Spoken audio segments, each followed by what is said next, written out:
Aqueles que puderem, queria convidar a abrirem suas Bíblias no Evangelho de João, capítulo 11. Como a leitura é bem extensa, eu não vou ler todo o texto, mas eu gostaria que você lesse do capítulo 1 até o capítulo 44, em outro momento, com calma. Mas nesse momento, eu vou ler apenas um texto, vou ler alguns versículos desse texto. Então, o Evangelho de João, capítulo 11, está sendo projetado do versículo 17 ao 44, mas eu vou ler alguns trechos além desses. Começando no versículo 1, diz assim: certo homem chamado Lázaro estava doente. Ele era de Betânia, povoado de Maria e de sua irmã Marta.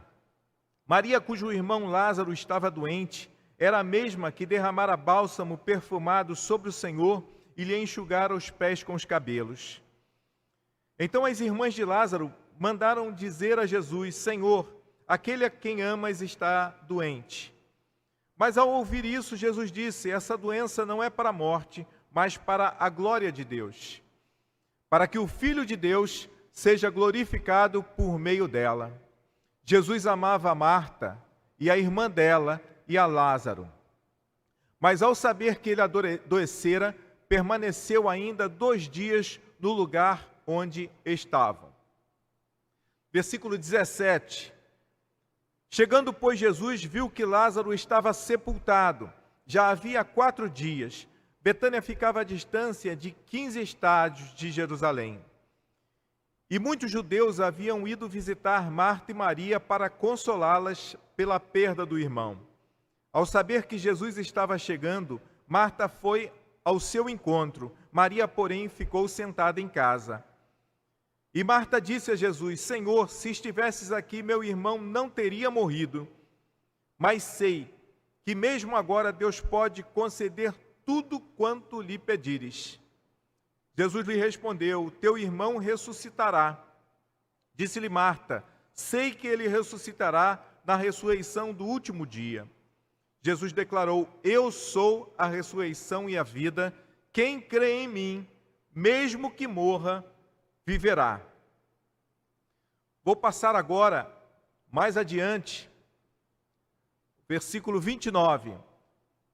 Ouvindo isso, Maria levantou-se depressa e foi ao encontro de Jesus. Ou seja, ela ouviu que Jesus estava próximo, havia chegado, ela foi ao encontro de Jesus, pois Jesus havia entrado no povoado, mas estava onde Marta o encontrara. Então os judeus que estavam na casa de Maria e a consolavam, vendo-a levantar-se às pressas e sair, seguiram-na pensando que se dirigia ao sepulcro para ali chorar. Ao chegar ao lugar onde Jesus estava e vê-lo, Maria lançou-se-lhe aos pés e disse: Senhor, se tivesses aqui, meu irmão não teria morrido. Ao vê-la chorando, e também os judeus que a acompanhavam, Jesus comoveu-se profundamente no espírito e, abalado, perguntou-lhe: onde o puseste? Respondeu-lhe: Senhor, vem e vê. E Jesus chorou. Esse versículo é o versículo do tema da meditação que vamos fazer agora. Jesus chorou. E eu quero pensar com você no seguinte tema: o choro que consola. O choro que consola. O tema apresentado podemos dizer que é uma figura de estilo, denominada paradoxo. Um paradoxo é uma declaração aparentemente verdadeira, que leva a uma contradição lógica ou a uma situação que contradiz a situação comum. Num poema de Camões, baseado em 1 Coríntios 13, Camões diz: o amor é o fogo que arde sem se ver, é ferida que dói e não se sente, é um contentamento descontente, é dor que desatina sem doer. É paradoxo. A ideia é uma que aquela palavra vai nos reportar, mas na verdade se diz outra coisa.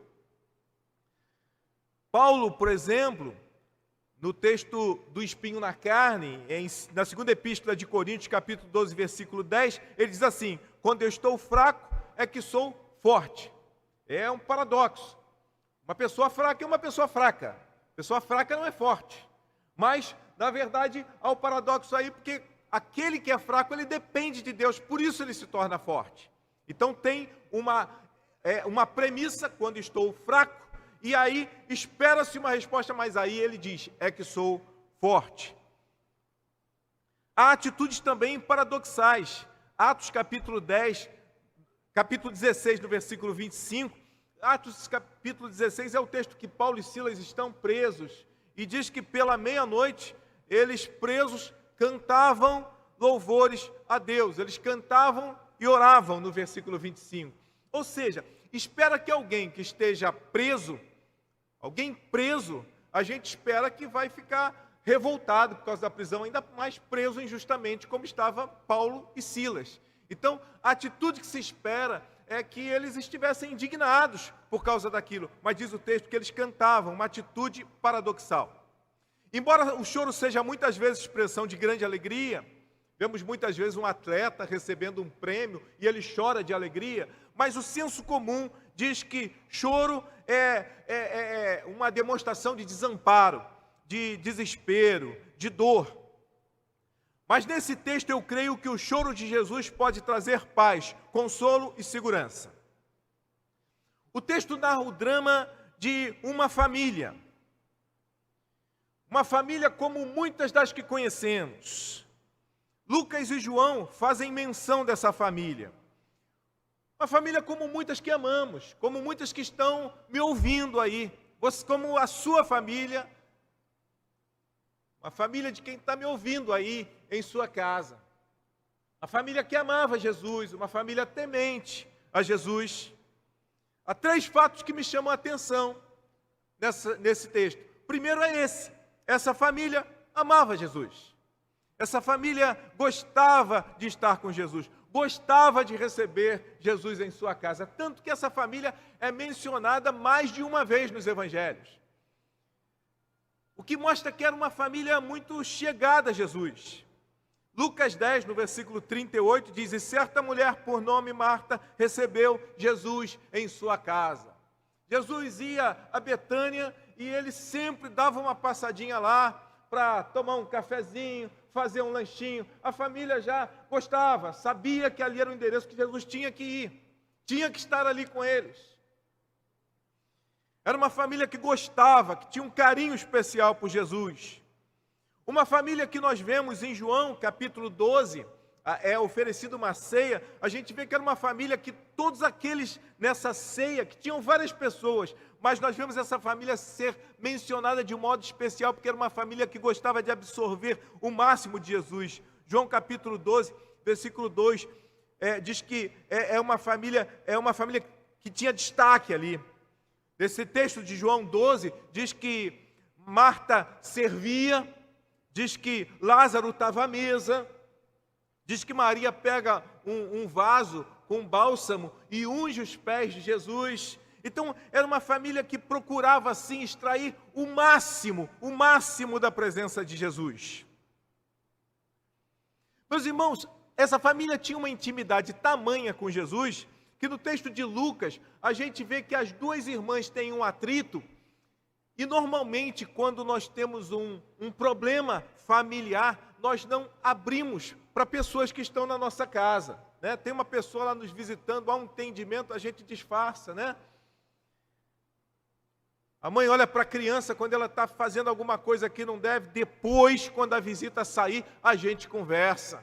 Depois nós vamos conversar. Ninguém expõe, né, algumas questões, a não ser que tenha muita intimidade. Mas essas irmãs, elas tinham tanta intimidade com Jesus, que Marta vai até Jesus, em Lucas, e reclama porque Maria estava sentada e não estava ajudando a ela. E a gente vê, e uma segunda coisa que me chama a atenção nesse texto, é que além da família ser amada por Jesus, a família também era amada por Jesus. Além da família amar Jesus, a família era muito amada por Jesus.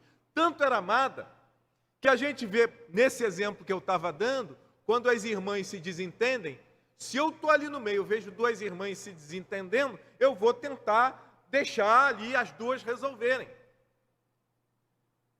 Há ditados populares que dizem, briga de marido e mulher, ninguém mete a colher.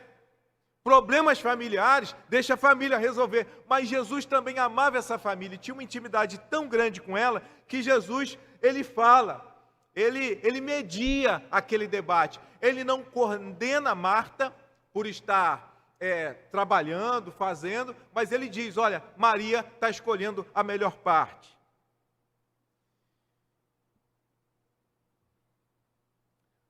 Em João capítulo 11, versículo 5, está explícito no texto.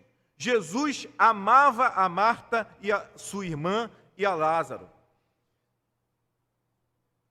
As pessoas, em João 11, 36, reconheciam esse amor.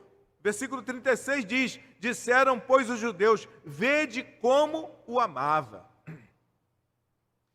A terceira coisa que me chama a atenção nesse texto é que, embora essa família amasse Jesus e fosse amada por ele, isso não a impediu que tivesse de passar por privações.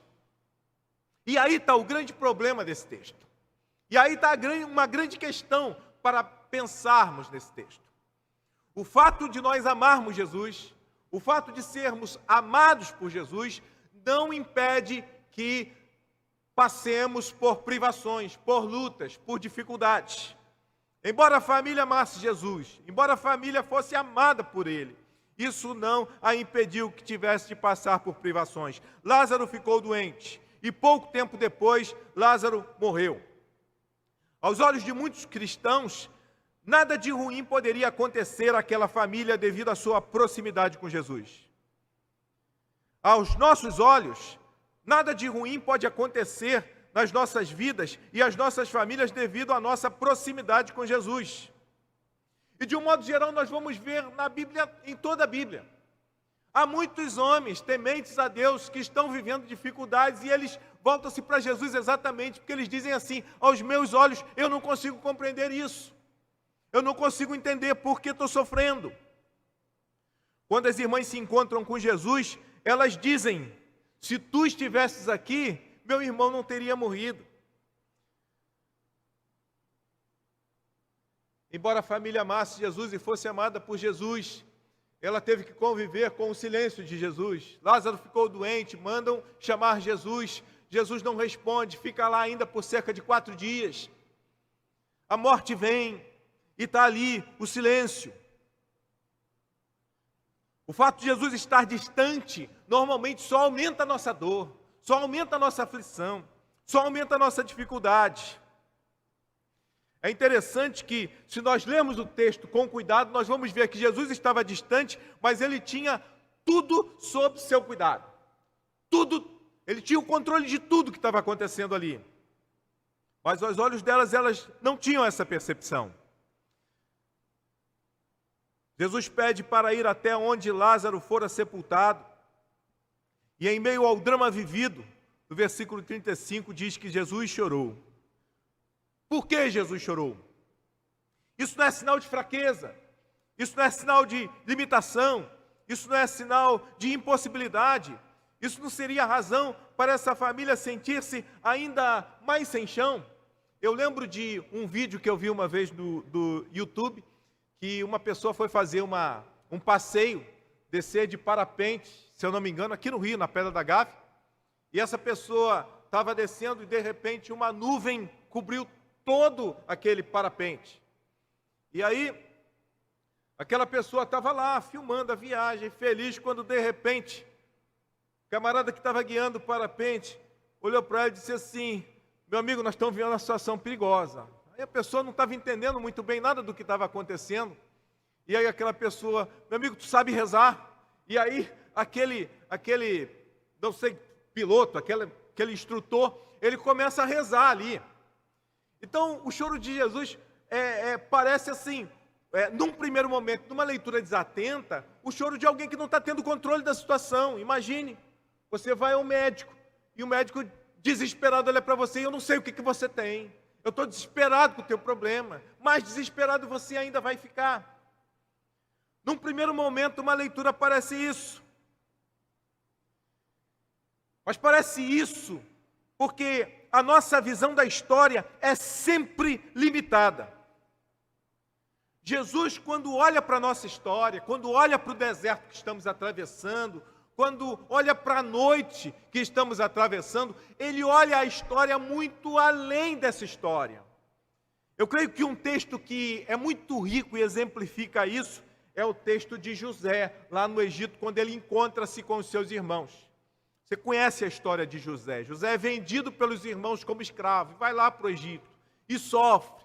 E quando a vida começa a melhorar, ele é escravo de Potifar, a mulher de Potifar tenta seduzi-lo, e ele rejeita aquilo, e na verdade ela inverte os papéis e diz que ele é que tentou seduzi-lo, e aí ele volta para o cárcere, volta para o calabouço. Então, quando parece que a vida vai começar a se acertar, novamente, dificuldades, lutas, e José sofre, e fica lá anos, e é esquecido lá. Tempos depois ele revela o sonho do faraó, e José se torna a segunda pessoa, a segunda autoridade no Egito, por revelar os sonhos de faraó. Vem então os 7 anos que José previu de fartura. José, como bom administrador, ele vai guardando, constrói celeiros. Depois, quando vem os 7 anos de fome, aí tem o tal do encontro, o famoso encontro de José com os seus irmãos. E aí José, agora por cima, os irmãos dependendo de comprar alimento dele. Provavelmente o coração de José começa a ter uma certa vontadezinha de vingança.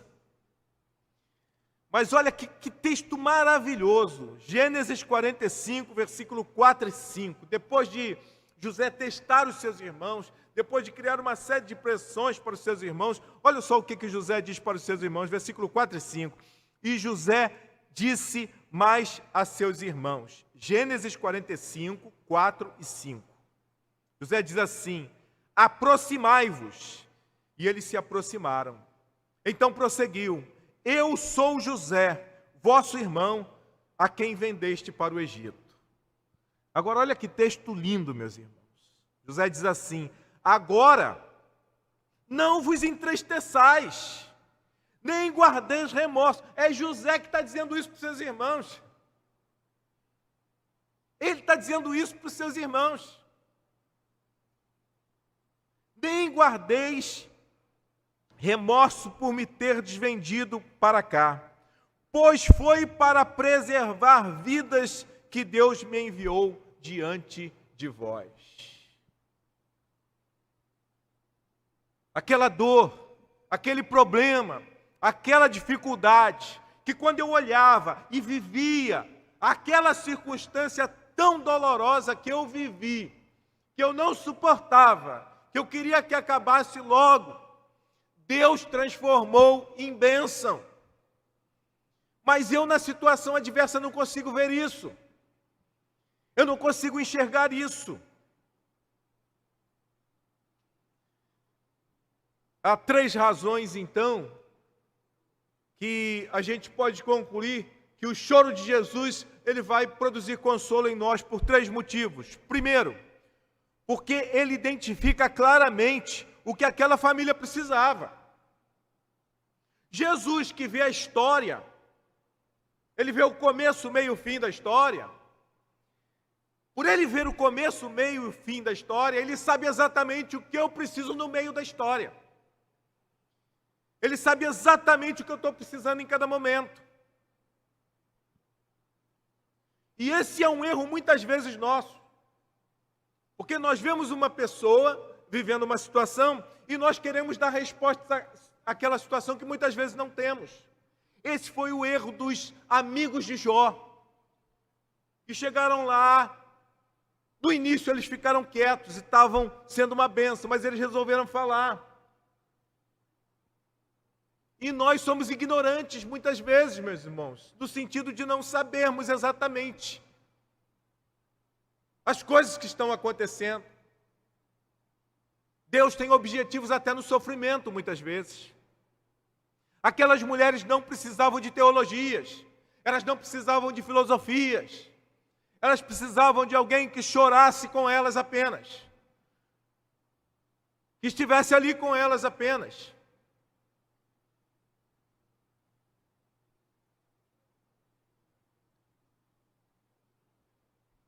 Não precisavam de explicações teológicas, de filosofias. Como disse, esse foi o erro dos amigos de Jó. Nós queremos sempre explicações para tudo. João capítulo 9, versículo 2, é um texto que exemplifica isso. Diz lá, e os seus discípulos lhe perguntaram, Rabi, ou seja, havia um homem cego, e aí Jesus estava com os seus discípulos, aí os discípulos olharam para aquele cego e disseram assim, quem pecou, este ou seus pais? Nós estamos precisando sempre de respostas. E há coisas que não têm respostas. Jesus respondeu no versículo 3 do capítulo 9. Nem ele pecou, nem seus pais, mas foi assim para que se manifestasse nele as obras de Deus. Então o choro de Jesus me consola porque ele conhece a história. O choro dele não é desamparo, mas é o choro que está tendo compaixão daquele momento. Há momentos, Eclesiastes diz, há momentos que nós temos que chorar. Em segundo lugar, o choro de Jesus me consola porque Ele é Deus também na dor. Salmo 23, versículo 4, todo mundo conhece o Salmo 23, né? Quando eu tiver que andar pelo vale da sombra da morte, não temerei mal algum. Por quê?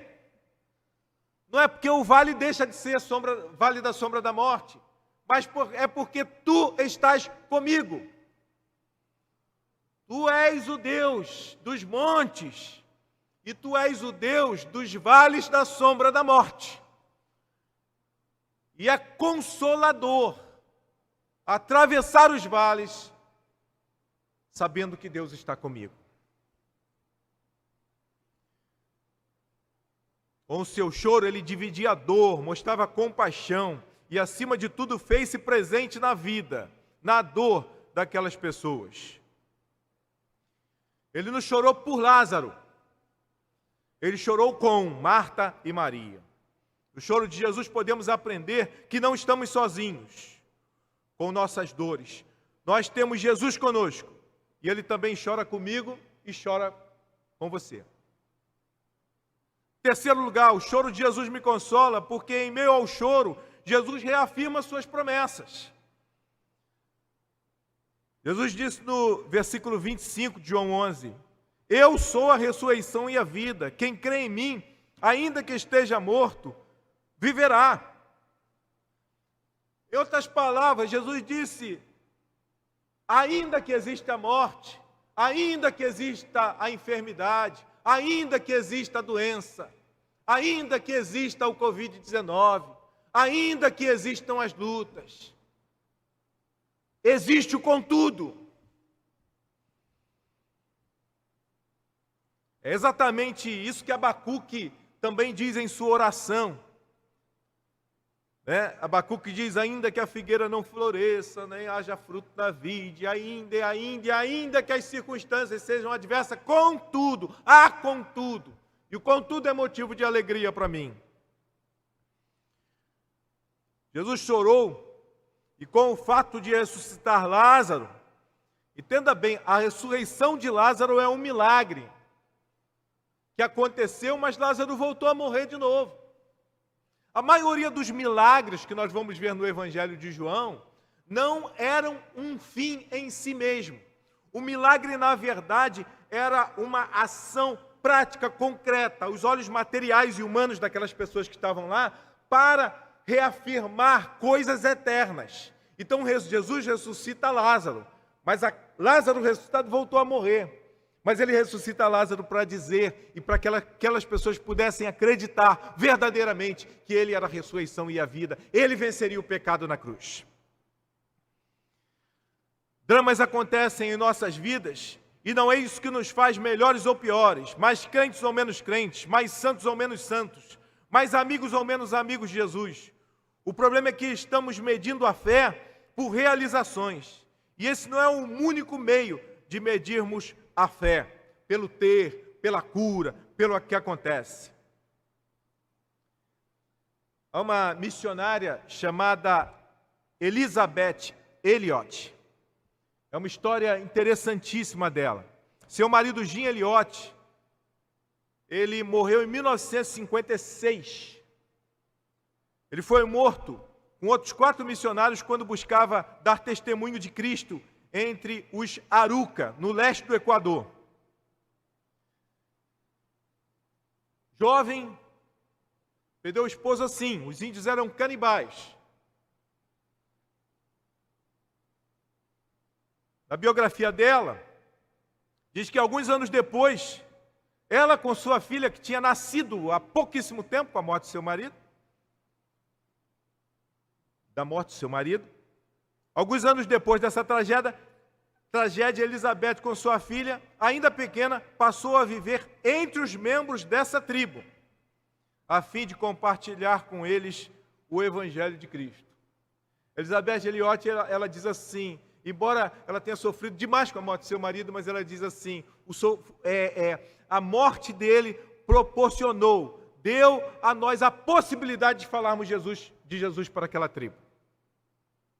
Ela escreveu um livro muito interessante, que eu creio que é muito da experiência dela. O nome do livro é O Sofrimento Nunca é em Vão. E ela, nesse livro, ela cita vários exemplos de pessoas que cresceram com o sofrimento, que produziram crescimento com o seu sofrimento. Ela, no livro, cita uma compositora, pôs muitos hinos, talvez a maior compositora de hinos do cantor cristão. Ela, uma menina ainda, com meses de idade, cerca de 3 meses de vida, ela teve um problema nas vistas e por um erro médico ela ficou cega.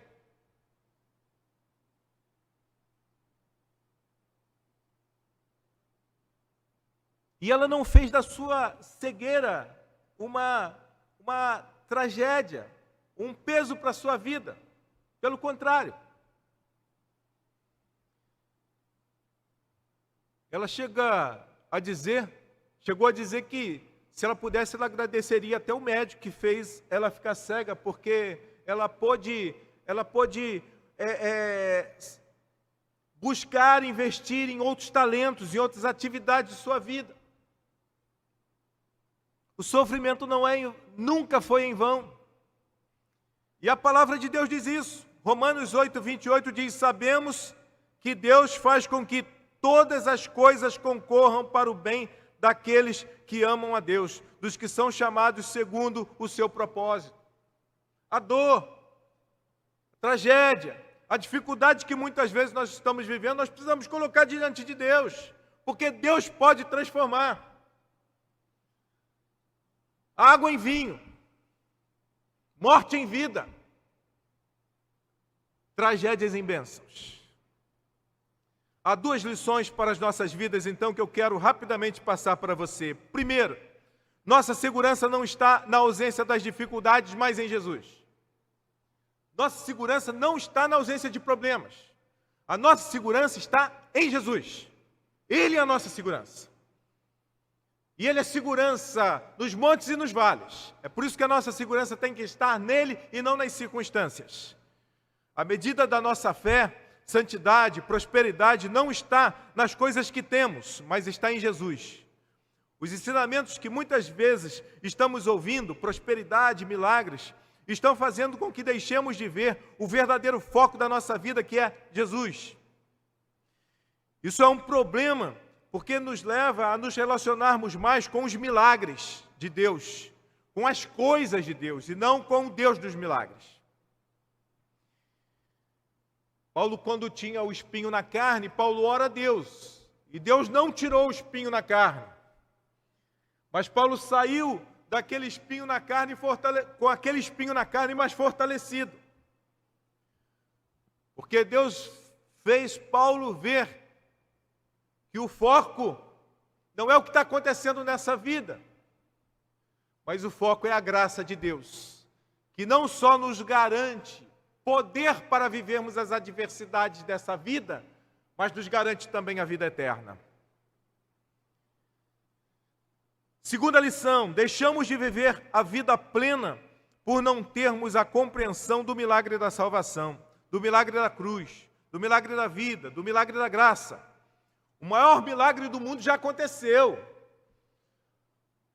O maior milagre do mundo aconteceu na cruz do Calvário e na ressurreição de Cristo e na salvação que temos no Senhor Jesus. Assim como Jesus chorou com Marta e Maria, Ele também chora com você. Porque Ele conhece as suas necessidades, Ele conhece as suas dores, Ele conhece as suas aflições, Ele sente as suas dores, Ele sente o que você está se sentindo. Mas Ele não chora somente, Ele reafirma suas promessas a cada dia, Ele é fiel. Lembre-se sempre que existe o contudo. Eu tenho visto muitos estudos, às vezes, nesse período da pandemia, muitas pessoas começam a falar do Apocalipse, né? No momento de aflição, aí as pessoas lembram de pragas do Apocalipse, lembram de muitos textos assim. Eu creio que não é errado você ler o livro de Apocalipse, estudar. Embora boa parte dos estudiosos e dos comentaristas, eles dizem que, de certa forma, em todo tempo vão ter personificações do anticristo, em todo tempo vão ter pragas, em todo tempo vão ter guerras. A gente vai ver a Bíblia, o Antigo Testamento é cheio de guerras, de pragas. Mas eu creio que o Apocalipse, ele mostra que a história caminha para um fim, sim. E eu creio que conforme o fim se aproxima, mais feroz fica Satanás. É como uma pessoa que está participando de uma maratona e chega aos 100 últimos metros. Está cansada, está exausta, mas ela pensa assim, eu vou conseguir agora. E ela faz aquele sacrifício além das forças, porque ela está vendo ali o fim. Para o mal também isso acontece. Como o diabo está vendo o fim, mais ousado e mais feroz ele fica. Mas eu estava dizendo para você outra coisa. Eu estava dizendo que eu creio que o livro do Apocalipse é um livro de consolo. Sabe por quê? Porque você, quando lê a história do Apocalipse, embora seja assustador, né? A besta disso, a besta daquilo, e o anticristo, e não sei o quê, e não sei o quê. Embora seja isso tudo assustador, você tem um livro e tem o último capítulo que já está escrito. Você já faz parte dos vencedores. Você, quando lê aquelas tragédias, aquelas coisas que vão acontecer, você está lendo, mas você está lendo sabendo que há uma nova Jerusalém, há uma nova terra. Então não deixe que as dores da vida impeçam você de caminhar. A vida é sempre feita de lutas. Quando você lê lá em Gênesis, né, o texto da Arca de Noé, você acha que aquilo foi fácil? Ah, estou na arca, está vindo o dilúvio, está tudo... Nada. Você imagina. A luta para construir a arca, vem a chuva, né? Aí você está... Aí aquelas pessoas estavam lá dentro da arca. Aí começam as dúvidas, né? Será que tem suprimento suficiente? Quem está pilotando a arca? Aonde vai dar? tudo dará certo, porque quem supre e quem guia é o Senhor.